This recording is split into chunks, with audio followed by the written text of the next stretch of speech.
Hi everybody, it's me Shaun, and today is a cooking video. I'm so jazzed because I haven't made a cooking video in a very long time. So what we have here are vegetables and eggs, and I'm making breakfast. In actuality, it's about 8 in the morning, and I've already preheated my pan, and that's butter, unsalted butter, which is also gluten-free, and it's gluten-free, salt-free butter, and I'm not being paid by any company or anything like that. I really have to turn this down. I usually start off on high heat, but because I'm taping, I have to go down on a medium to low heat, because I'm talking and kind of wasting cooking time, but you know. And this right here is coffee, which is already brewed. You can't see, but the steam is coming off of that, and I haven't really worked with that. Now, pre-cut with my kitchen scissors are green beans, which I've also washed.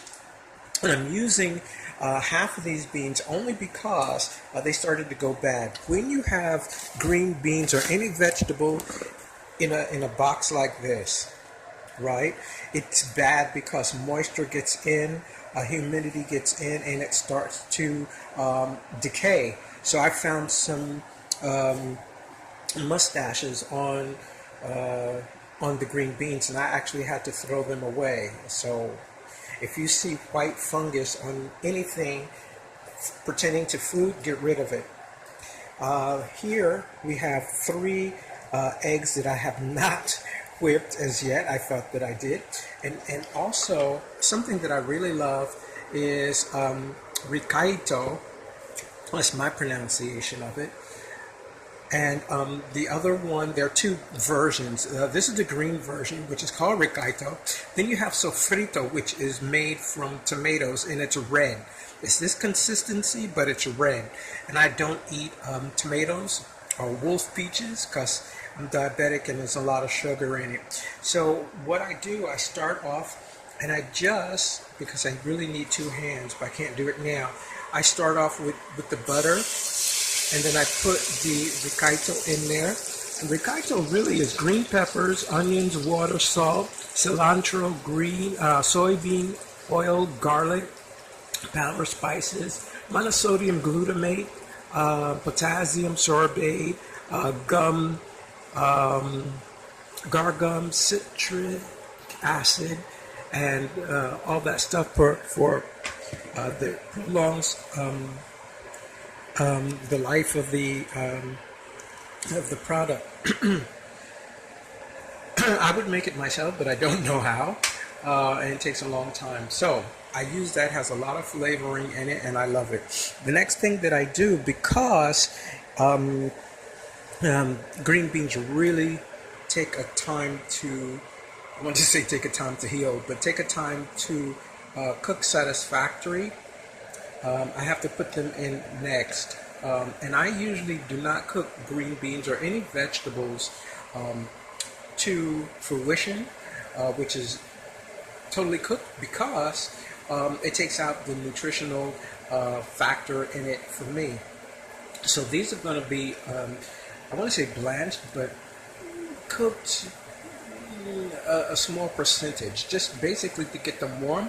So when I eat them, they're crunchy. They very much taste green. They very much taste like the soil that they derived. And yes, it is washed, like I said, but I get them in there like that, and I don't fully cook them. Then the next product that I'm going to put in, is going to be the eggs. And I wonder how I'm going to do this, because I always need 2 hands. So I'm just going to flip these because I am making an omelet. I really don't like scrambled eggs. I don't know why. I don't like the consistency. So, like that. So they're good. And I crack them so that I could get the shells. I'm almost notorious for getting shells in my eggs. And I stand there for like a second trying to get broken shells out. So I really want to continue with this. So I'm going to put the eggs in.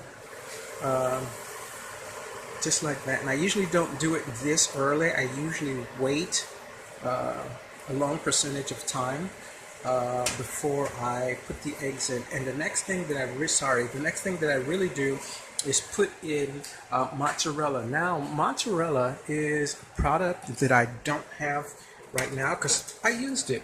So I'm using chunky blue cheese, which is a favorite of mine. I really love fromage.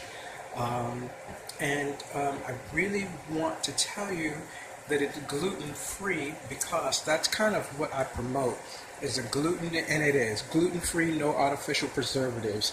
And again, I'm not being paid by any company.